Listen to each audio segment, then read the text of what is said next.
Human warrior attended an alien wedding as a guest and ended up married to the king's big daughter. Captain Marcus Chen stepped off the transport ship onto the crystal platform of Zephyria Prime. The moment his boots touched the glowing surface, he felt like he had entered a dream world. Everything around him sparkled and shined like precious gems. The buildings were made of living crystal that grew from the ground like trees. Light danced through the air, creating rainbow patterns wherever he looked. Marcus was not a tall man by human standards, at 5 feet and 10 inches. He was considered average on Earth. But here, surrounded by the Zephyrian people, he felt like a child among giants. The shortest Zephyrian he could see was at least 8 feet tall. Their bodies were made of what looked like clear crystal, with colored light flowing through them like blood. "Captain Chen," a deep voice called out. Marcus turned to see Ambassador Krelton approaching. The Zephyrian's crystal body was a deep blue color, and when he moved, it made soft musical sounds like wind chimes. "Welcome to our world. We are honored to have you here." Marcus bowed respectfully. "The honor is mine, Ambassador. Thank you for inviting me to Prince Kethlin's wedding." Ambassador Krelton's crystal face somehow managed to show a smile. "You earned this invitation. Captain, when you saved our colony on Theta 7, you showed us what human courage really means. Our people will never forget how you fought alone against 50 raiders to protect our children."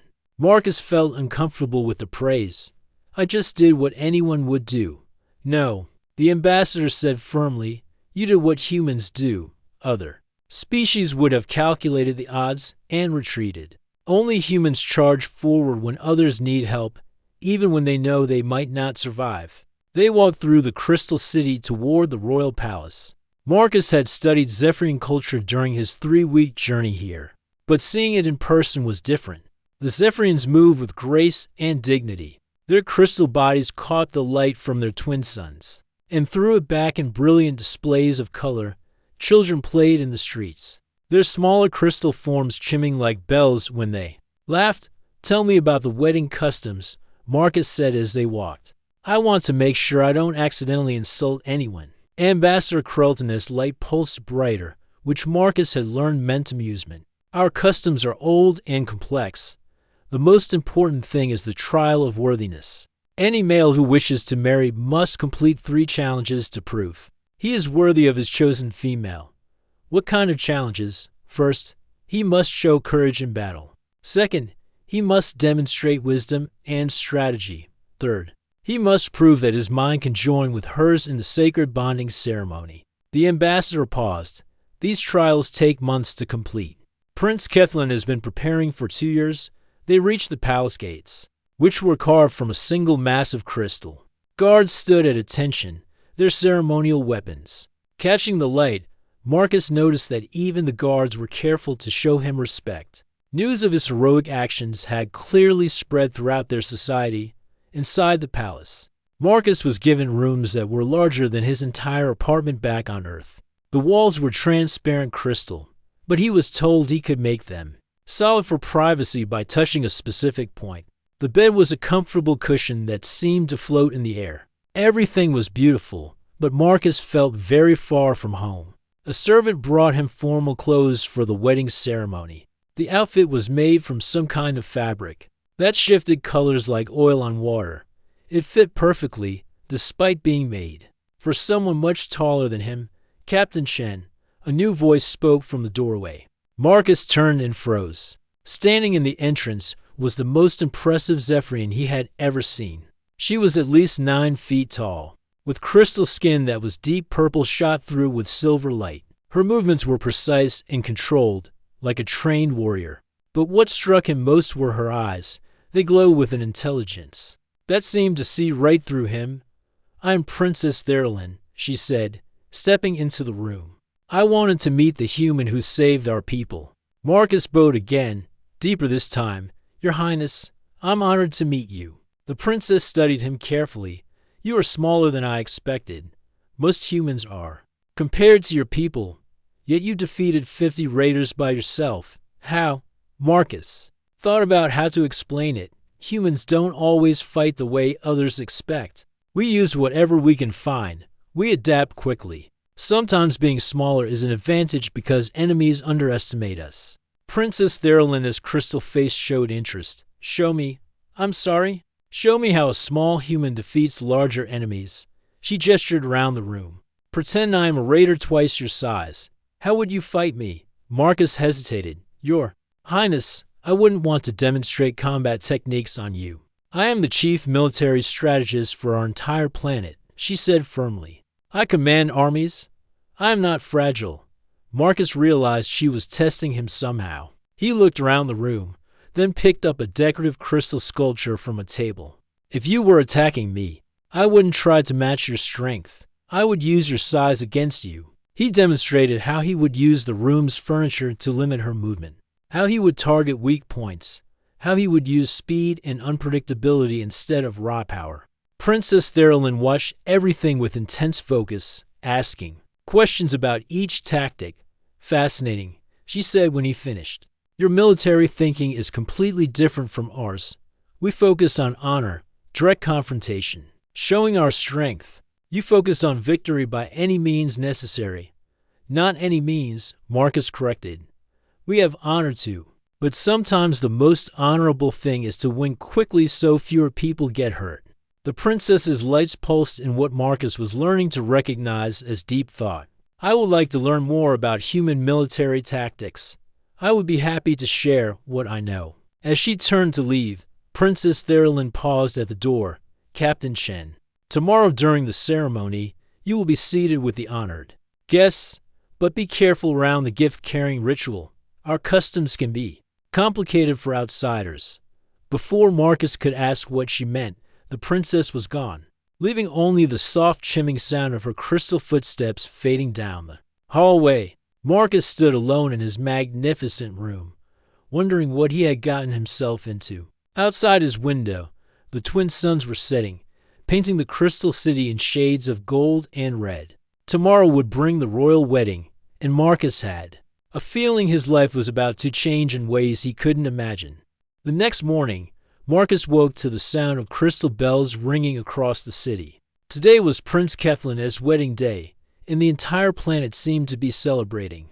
From his window, he could see thousands of Zephyrians moving through the streets toward the great crystal cathedral.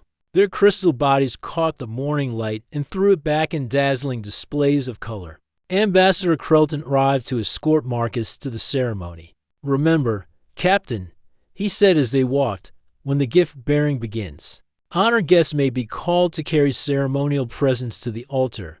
If this happens, simply follow the lead of others and show respect. The great crystal cathedral was the most beautiful building Marcus had ever seen. It rose from the ground like a mountain of pure diamond, reaching toward the sky in spiraling towers. Inside, the ceiling was so high it seemed to touch the clouds. Light from the twin suns poured through crystal walls, creating rainbow patterns that danced across everything. Marcus was seated in the section reserved for honored guests. Around him sat ambassadors from dozens of different worlds, all here to witness the union of two royal houses. The Zephyrians filled the vast space with their musical chimming voices. As they sang traditional wedding songs, Prince Keflin entered first, wearing ceremonial armor made of gold and crystal. He was tall and strong, even by Zephyrian standards, and his crystal body glowed with confidence. Behind him came his bride, Lady Velmyra, whose silver crystal forms sparkled like stars. Marcus had to admit they made an impressive couple. Princess Theralin was seated with the royal family. Even among her own people, she stood out. Her purple and silver crystal body commanded attention, and Marcus noticed how other Zephyrians looked to her with respect. She caught his eye across the cathedral and nodded slightly in greeting. The ceremony began with ancient rituals that Marcus didn't understand but found fascinating. The two families exchanged vows of alliance. Priests blessed the union with sacred crystals that had been passed down for generations. Everything was formal and beautiful, conducted with the dignity that Zephyrians brought to all important events. Then came the gift-bearing ceremony. Ambassador Krelton had explained this tradition. Important guests would carry symbolic presents to the altar to honor the new couple. Marcus watched carefully as the first few guests were called forward. Captain, Marcus Chen of Earth, the ceremony leader, announced. Step forward to bear the crystal of eternal friendship. Marcus stood nervously and walked to where a priest waited with a crystal sculpture. It was heavier than he expected, about the size of a football, but weighing at least 50 pounds. The priest showed him how to hold it properly, then gestured. Toward the altar at the front of the cathedral. Marcus began the long walk down the aisle. Every eye in the massive building was on him. He moved carefully, trying not to drop the precious crystal. Halfway to the altar, he noticed something was wrong. The crystal was getting warmer in his hands, and it was starting to glow brighter. Interesting. He heard someone whisper. The crystal responds to him. By the time Marcus reached the altar, the crystal of eternal friendship was blazing with light. When he placed it carefully in its designated spot, the entire crystal structure around the altar began to glow in response. The crowd murmured in amazement. The crystal accepts him, Princess Theralyn said from her seat, loud enough for those nearby to hear. It recognizes his pure intentions. Marcus returned to his seat, confused but pleased that he hadn't embarrassed himself. The ceremony continued with more rituals and blessings. Prince Kethlin and Lady Velmyra exchanged rings made of living crystal that would grow and change color over the years of their marriage. Everything was proceeding perfectly when the attack began. The first sign of trouble was when the great doors of the cathedral exploded inward. Marcus instinctively dropped to the floor as debris flew overhead, through the smoke and confusion. He saw armed figures pouring into the building. They weren't Zephyrians. These raiders wore dark armor and carried energy weapons. Protect the royal family, someone shouted. The cathedral erupted into chaos. Zephyrian guards moved to defend their leaders, but the raiders had planned well. They had weapons designed specifically to shatter crystal, and the traditional Zephyrian fighting style wasn't prepared for such a coordinated surprise attack. Marcus saw Prince Kethlin trying to shield his new bride while guards fell around them. Princess Theralyn had drawn a crystal sword and was fighting with skill and fury. But even she was being overwhelmed by the sheer number of attackers. Marcus didn't hesitate. He grabbed a piece of broken crystal from the floor and moved toward the nearest raider. The attacker was focused on a Zephyrian guard and didn't see the small human coming. Marcus struck precisely at the weak point where the raider's armor joints met. The attacker dropped his weapon in surprise. Marcus picked up the energy rifle and immediately put it to use. Unlike the Zephyrians, who fought with honor and expected their enemies to do the same, Marcus had learned to fight dirty when necessary. He used the cathedral's crystal pillars for cover, moving unpredictably, striking from unexpected angles. Behind you, Princess Theralyn called out. Marcus spun and fired at a raider who had been trying to flank him. The princess was fighting 3 attackers at once, her crystal sword flashing in the light. Marcus grabbed a fallen ceremonial banner and threw it over one raider's head, blinding him long enough for the princess to finish the other 2. Your fighting style is very strange, she said, breathing hard. Whatever works, Marcus replied, reloading the captured weapon. Together, they began to turn the tide of the battle. Marcus would create distractions and confusion while Princess Theralyn used her superior strength and skill to finish the attackers. They moved through the cathedral like a perfectly coordinated team, even though they had never fought together before. Marcus noticed that the raiders were trying to capture, not eliminate, the royal family. This was a kidnapping attempt, not a massacre. He used this knowledge to predict their movements and cut off their escape routes. The main door. Princess Theralyn shouted. They're trying to retreat with prisoners. Marcus saw a group of raiders dragging several Zephyrian nobles toward the exit. Without thinking, he charged straight into their midst. He was vastly outnumbered, but his unexpected attack confused the raiders long enough for Zephyrian reinforcements to arrive. When the battle finally ended, the cathedral was filled with crystal debris and scattered weapons. The raiders had been defeated, but at a cost. Many guards were injured, and the beautiful ceremony had been ruined. Captain Chen, King Zephyr approached, his golden crystal body dim with exhaustion. Once again, you have saved our people. Your courage in battle and your wisdom and tactics have proven invaluable. Marcus looked around at the destruction and felt sad that such a beautiful ceremony had been spoiled. "I'm just glad everyone is safe, Your Majesty." Princess Therilyn appeared beside her father. "Captain Chen has shown remarkable bravery and strategic thinking today, by Zephyrian law. He has completed 2 of the 3 Trial of Worthiness challenges." Marcus stared at her in confusion. "I'm sorry, what trials?" The king's crystal face showed what might have been amusement. "The crystal of eternal friendship responded to your pure heart. That was the first trial. Your courage in battle and tactical wisdom during the attack completed the second trial." "But I wasn't trying to complete any trials," Marcus protested. "The trials care nothing for intention," Princess Therilyn said, her glowing eyes fixed on his. "They only recognize truth." As the implications of this began to sink in, Marcus realized his simple attendance at a wedding had become something much more complicated. 3 days after the attack, Marcus sat in the palace garden trying to understand what had happened to his life. The crystal flowers around him chimed softly in the breeze, but their peaceful music couldn't calm his worried thoughts. He had come to Zephyr Prime as a simple wedding guest. Now he was somehow involved in ancient marriage trials he knew nothing about. Ambassador Krelton found him there as the twin suns were setting. "Captain Chen, the king requests your presence in the throne room. There are matters that must be discussed." Marcus followed the ambassador through the palace corridors. Servants and guards bowed respectfully as he passed, which still made him uncomfortable. He was just a soldier from Earth, not someone important enough for such treatment. The throne room was a vast chamber carved from a single enormous crystal. King Zephyr sat on a throne that seemed to grow from the floor itself. Princess Therilyn stood beside him, her purple crystal form glowing with inner light. Several other royal family members and court officials were present, their faces serious. "Captain Chen," the king began, his deep voice echoing through the chamber, "we must speak of the trials you have completed." "Your Majesty, I didn't know I was completing any trials. I was just trying to help during the attack. That is precisely why the trials accepted you," Princess Therilyn said, stepping forward. "The trials cannot be fooled by someone who seeks to complete them for personal gain. They only respond to pure actions driven by honor and courage." An elderly Zephyrian priest moved to the center of the room. His crystal body was pale with age, but his voice was strong.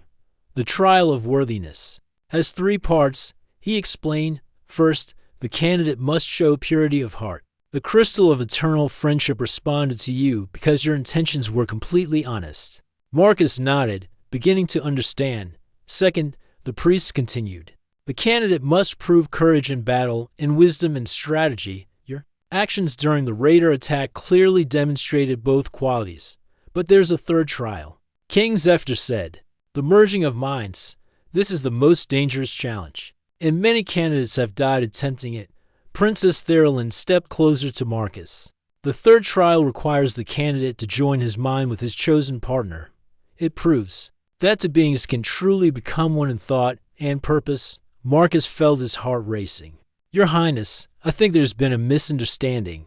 I'm not trying to marry anyone. I'm honored by your customs, but the trials care nothing for your plans," the princess interrupted. "By ancient law, any male who completes the first 2 trials must either finish the third trial or face exile from our world forever." The king leaned forward on his throne. "However, there is another option. Princess Therilyn has invoked the right of claiming." Marcus looked confused. "The right of what?" Princess Therilyn's crystal face showed determination. "If a female of royal blood believes a trial candidate would make a worthy partner, she may claim him as her intended, but only if he willingly accepts the final trial." The room fell silent. Marcus could hear his own heartbeat in his ears. "Princess, I'm honored, but I barely know you, and I'm human. Surely your people expect you to marry someone of your own species." "I have watched you these past days," she said quietly. "You fight with brilliance and creativity. You show respect for our customs even when you don't understand them. You risk your life to protect others without thought of reward. These are the qualities I value in a partner." An older Zephyrian noble stepped forward. "Your Highness, this human is not suitable.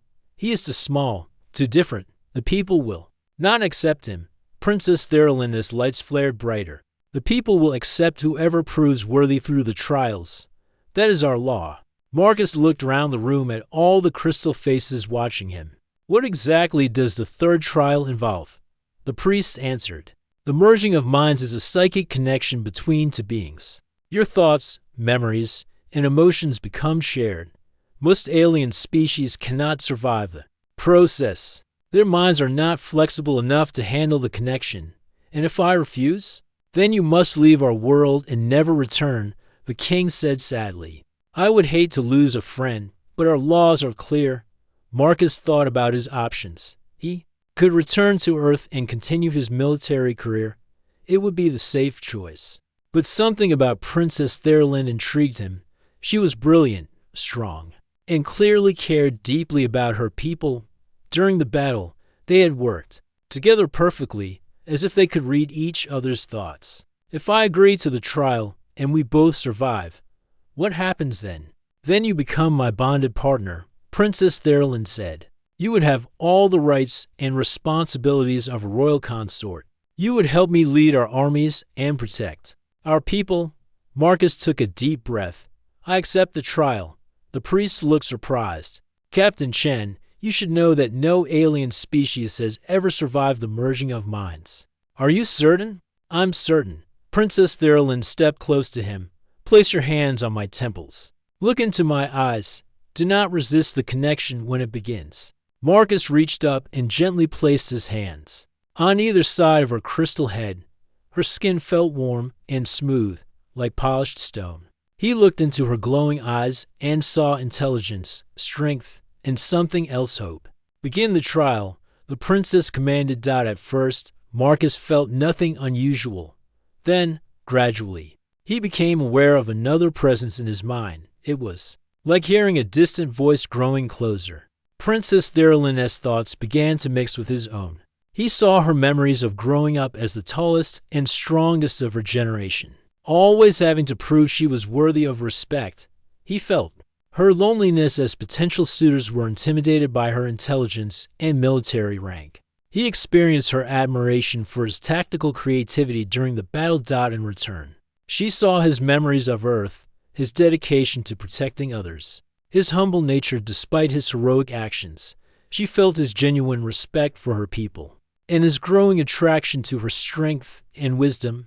The connection deepened. Their minds began to truly merge. Marcus felt his human flexibility and adaptability flowing into her structured Zephyrian thinking patterns. She felt her strategic knowledge and cultural understanding blending with his creative problem-solving abilities. Instead of being destroyed by the differences between their species, their minds seemed to complement each other perfectly. Where one was weak, the other was strong. Their combined thoughts became more powerful than either could achieve alone. The merging process created a bright light that filled the entire throne room. Every Zephyrian present could feel the psychic energy radiating from the connected pair. The intensity of their bond was unlike anything the priests had ever recorded. When the light faded, Marcus and Princess Therilyn stood together, their hands still touching, their eyes still locked.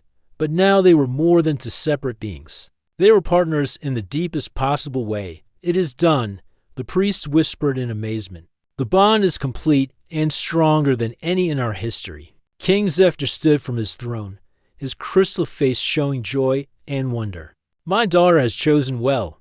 Captain Marcus Chen, you are now Prince Consort of Zephyr Prime. As news of the successful bonding spread throughout the palace and beyond, Marcus realized his simple mission to attend a wedding had changed his entire life. But looking into Therilyn's glowing eyes, feeling their minds connected in perfect harmony, he knew he had found something more valuable than anything he had left behind on Earth. The crystal chimes of celebration rang across the city, announcing to all of Zephyr Prime that their princess had found her perfect match. In the most unlikely of partners, news of the humans' Ephraim royal bonding spread across the galaxy faster than Marcus had thought possible. Within hours of the ceremony, communication channels were buzzing, with reactions from dozens of worlds. Some praised the historic alliance, while others expressed concern about the implications.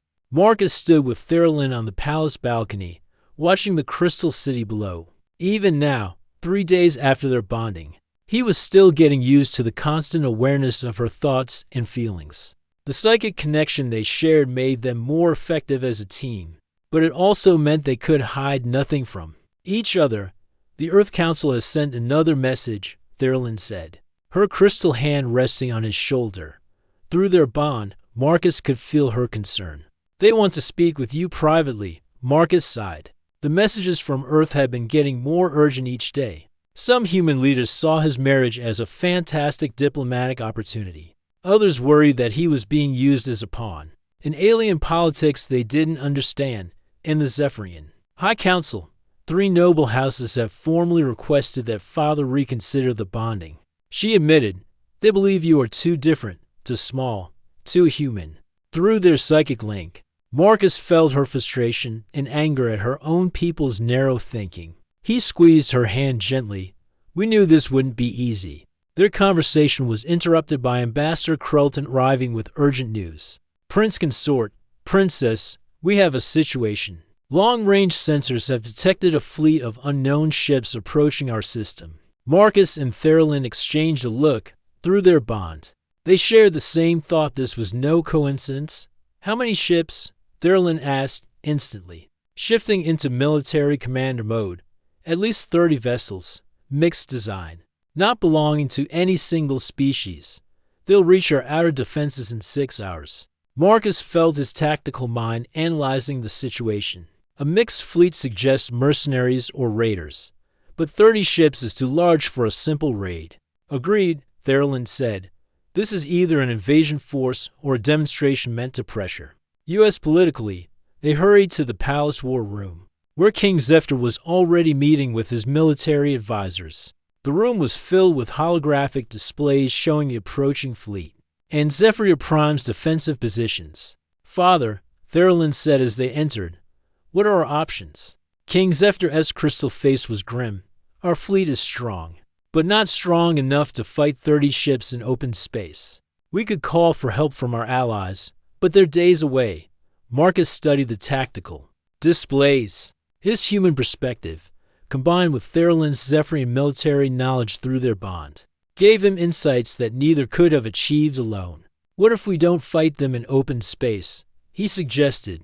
Zephyrian ships are built for defense, not attack. But your planet has natural advantages they can't match. Explain, the king commanded.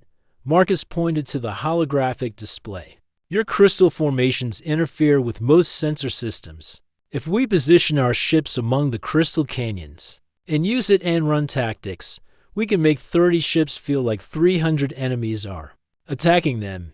Therilyn's eyes brightened as she understood his strategy. Guerrilla warfare adapted for space combat.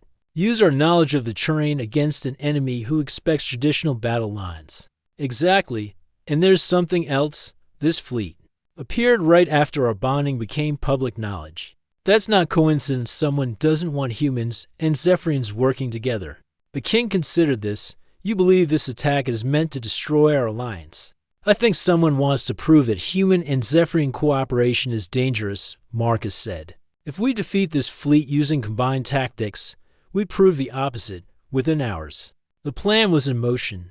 Marcus and Therilyn worked together to coordinate the defense, their psychic bond allowing them to communicate instantly and share tactical insights in real time. They positioned Zephyrian ships throughout the crystal formations around their planet, turning the entire system into a maze of hidden defenders. When the attacking fleet arrived, they found what appeared to be a lightly defended world. The enemy, commander, confident in his numerical advantage, ordered a direct assault on the planet. The ambush was devastating. Zephyrian ships emerged from crystal formations like ghosts, striking fast and disappearing before the enemy could respond. Marcus's human unpredictability combined with Zephyrian precision created chaos in the attacking fleet. Ships that expected to face traditional defensive lines found themselves fighting shadows. Enemy command ship is trying to retreat, the tactical officer reported. Not yet, Marcus said. Therilyn, can you feel what I'm thinking? Through their bond, she instantly understood his plan. Risky, but it could work. Father, we need to capture their command ship intact. Why? The king asked. Because this attack is too convenient, Therilyn explained. Someone planned this to happen right after our bonding. We need to know who. The final phase of the battle was the most dangerous. Marcus and Therilyn personally led a boarding party to capture the enemy command ship. Working together, their combined human creativity and Zephyrian strength proved unstoppable. They fought through the ship's defenses like a perfectly coordinated team. In the command center, they found the enemy leader, a scarred alien mercenary named Grexter, under interrogation. He revealed information that confirmed their suspicions. Who hired you? Therilyn demanded, her crystal sword at his throat. The Hegemony Syndicate. Grexter spat. They said the Human Crystal Alliance had to be stopped before it spread to other worlds. Marcus felt a chill through his bond with Therilyn. The Hegemony Syndicate has been behind several recent conflicts. They're afraid that cooperation between species will threaten their power. There's more, Grexter continued. Perhaps hoping for mercy, they were behind the attack at the wedding too. It was meant to kill the human and prevent any alliance. The revelation hit Marcus like a physical blow. The raiders who had attacked Prince Keflin's wedding hadn't been random criminals. They had been specifically trying to kill him to prevent the very alliance that had now formed. They failed, Therilyn said firmly. And now they've proven that our alliance is exactly what the galaxy needs to stop people like them. News of the victory spread even faster than the original bonding announcement. The successful defense of Zephyr Prime using combined humans Ephrian tactics impressed military leaders across the galaxy. More importantly, the revelation about the Hegemony Syndicate's involvement turned public opinion in favor of the new alliance. Back on the palace balcony that evening, Marcus and Therilyn watched the debris from the defeated fleet burning up in the atmosphere like shooting stars. The Earth Council has withdrawn their objections, Marcus reported. They want to formalize a military alliance between our worlds. And the Zephyrian nobles who opposed our bonding have requested a meeting to discuss how they can support the alliance, Therilyn added with satisfaction. Marcus smiled. Funny how winning a battle changes people's attitudes. It's not just the victory, she said, her crystal hand taking his. It's what the victory proved, that humans and Zephyrians together are stronger than either species alone. Through their psychic bond, Marcus felt her love and pride. He also felt something else, a sense of destiny, as if their meeting and bonding had been meant to happen. What's next? He asked.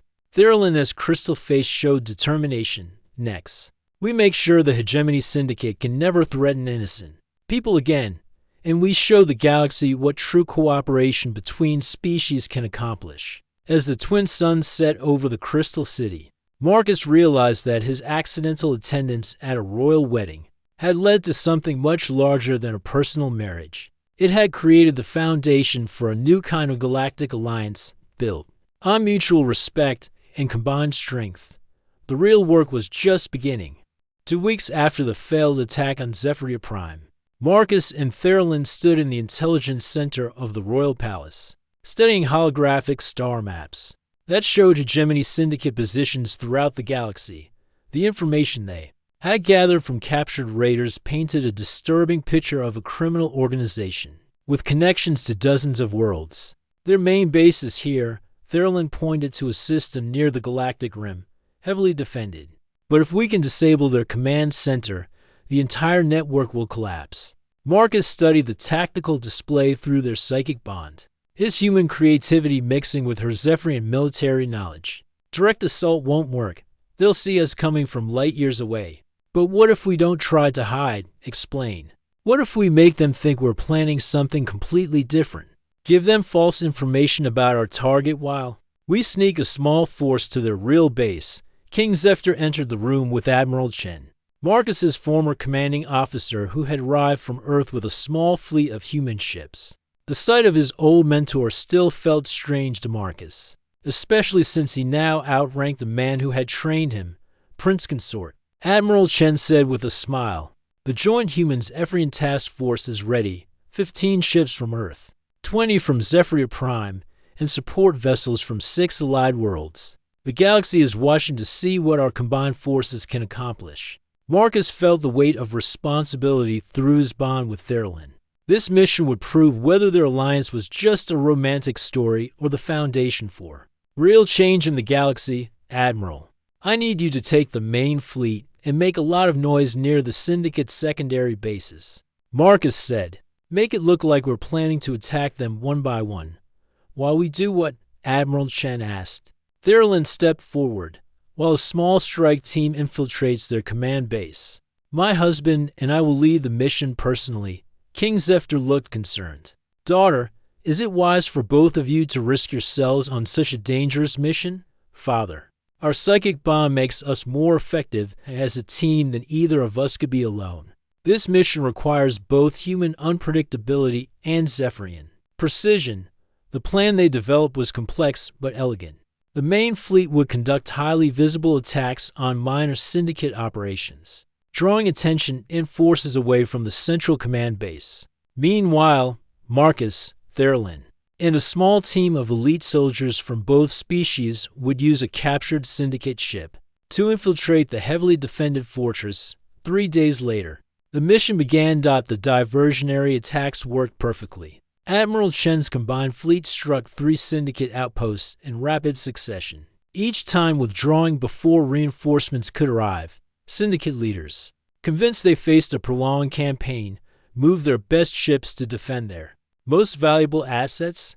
This left their command base with minimal defenses. Exactly as Marcus had hoped, the infiltration team approached the fortress in a captured raider ship, broadcasting Syndicate identification codes.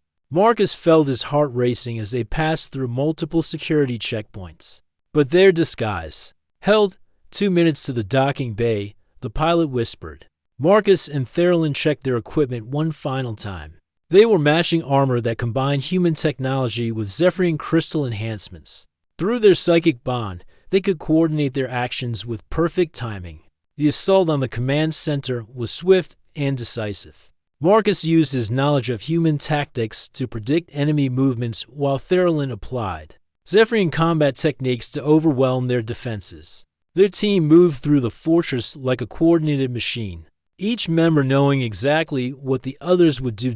In the central command room, they found Director Velthic, the alien who led the Hegemony Syndicate. He was a tall, thin creature, with gray skin and cold black eyes. Around him, holographic displays showed Syndicate operations across dozens of worlds. So, the famous human crystal couple, Director Velthic said calmly. You have caused me considerable trouble. Good, Marcus replied, keeping his weapon trained on the Syndicate leader. That was the idea. You don't understand what you're destroying, the Director continued.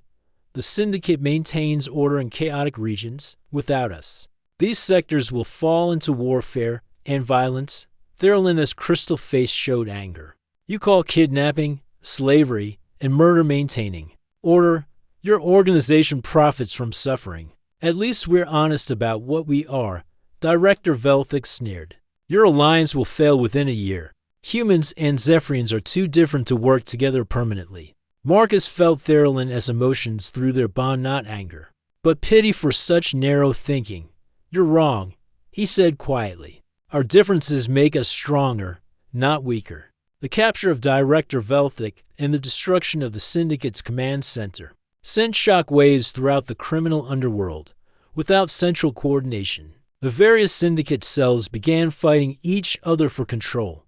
Within weeks, the entire organization collapsed. More importantly, the successful mission proved that humans' effort cooperation could achieve things neither species could accomplish alone. Requests for alliance discussions poured in from worlds throughout the galaxy. 1 month later, Marcus stood in the great crystal cathedral once again. But this time, he wasn't a confused wedding guest. He was the groom at his own wedding ceremony. The cathedral had been repaired and was more beautiful than ever. Representatives from 30 different worlds filled the seats, including his parents and sister who had traveled from Earth. The ceremony would be broadcast across the galaxy. As a symbol of interspecies cooperation, Therilyn appeared at the altar wearing a crown of living crystal that had been passed down through royal generations. For 1,000 years, Marcus wore a dress uniform that combined elements from both human and Zephyrian traditions. They had been psychically bonded for weeks, but this ceremony would make their union official in the eyes of both their peoples. Today, King Zephyr announced, "We witness not just a marriage, but the birth of a new kind of alliance. One built on mutual respect, shared strength, and the courage to embrace differences." The ceremony blended traditions from both worlds. They exchanged rings made of earth gold and Zephyrian crystal. They spoke vows in both languages. When they kissed to seal their marriage, the entire cathedral erupted in crystal chimes and human cheers. At the reception afterward, Marcus found himself talking with ambassadors, military leaders, and scientists from across the galaxy. Everyone wanted to learn about the human-Zephyrian alliance and how they could create similar partnerships. "You realize what you've started," Admiral Chen said, approaching with a glass of champagne. "Half the galaxy wants to form alliances now. The other half is terrified of being left behind." Marcus looked across the room at Therilyn, who was discussing military tactics with a group of alien generals. Through their psychic bond, he felt her happiness and excitement about the future. They were building together. "Good," he said. Change was overdue. Later that evening, Marcus and Therilyn stood on their private balcony, watching the lights of the Crystal City spread out below them. Ships from dozens of worlds filled the spaceport, their crews eager to learn about cooperation and alliance. "So," Therilyn said, her crystal hand intertwined with his, "how does it feel to accidentally become one of the most important people in the galaxy?" Marcus laughed. "Honestly, terrifying. I just wanted to attend a wedding and ended up married to a princess, fighting criminals, and starting a galactic alliance movement." "Do you regret it?" Marcus felt the love and partnership flowing through their psychic bond. He thought about his journey from a simple soldier to a prince consort, from someone who fought alone to someone who shared his very thoughts with another being. It had been the most unexpected path imaginable, but it had led him to exactly where he belonged. "Not for a second," he said firmly. "Besides, someone has to show the galaxy that differences aren't something to fear.